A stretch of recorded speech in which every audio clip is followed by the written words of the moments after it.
അതുല്യ golden diamond ഷോറൂമുകളിൽ diamond exhibition. Lucky ഡ്രോയിലൂടെ bumper prize, scooter, washing machine, fridge, TV തുടങ്ങി ഗൃഹോപകരണങ്ങൾ വേറെയും.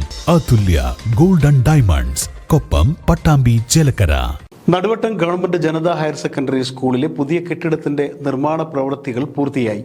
വിദ്യാഭ്യാസ വകുപ്പിന്റെ തനത് ഫണ്ടിൽ നിന്നുള്ള 2 കോടി രൂപ ചെലവഴിച്ചാണ് വിദ്യാകിരണം പദ്ധതിയിൽ ഉൾപ്പെടുത്തി നിർമ്മാണം പൂർത്തീകരിച്ചത്.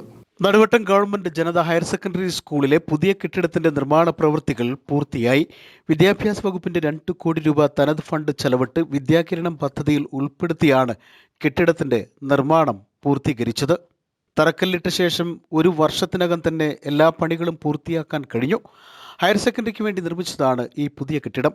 5 ക്ലാസ് മുറികളും computer lab, staff room, principal room, girls toilet, boys toilet എന്നീ സൗകര്യങ്ങളാണ് കെട്ടിടത്തിൽ സജ്ജമാക്കിയിരിക്കുന്നത്.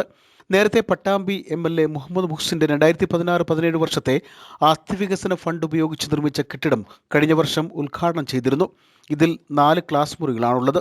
5 വിഷയ കോമ്പിനേഷനുകളിലായി 14 ക്ലാസ് മുറികൾ ആവശ്യമുള്ള Naduvattom government Janatha higher secondary സ്കൂളിൽ ഏറെക്കാലമായി ക്ലാസ് റൂമുകളുടെ വലിപ്പക്കുറവ് പഠന സൗകര്യങ്ങളിൽ ഒരു പരിമിതിയായിരുന്നു. എന്നാൽ ഈ അധ്യയന വർഷത്തോടെ ഹയർ സെക്കൻഡറിയുടെ ക്ലാസ് റൂം ക്ഷാമം പരിഹരിക്കപ്പെടുകയാണ്.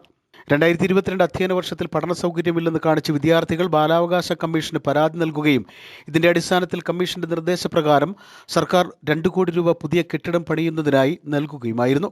ക്ലാസ് റൂമുകളുടെ സൗകര്യക്കുറവുകൾക്കിടയിലും ഉപജില്ലയിലെ +2 ഫലത്തിൽ മികച്ച നേട്ടങ്ങളും കലോത്സവത്തിൽ തുടർച്ചയായി 10ാം കിരീടം എന്ന ചരിത്ര നേട്ടവും ജനത സ്വന്തമാക്കിയിരുന്നു.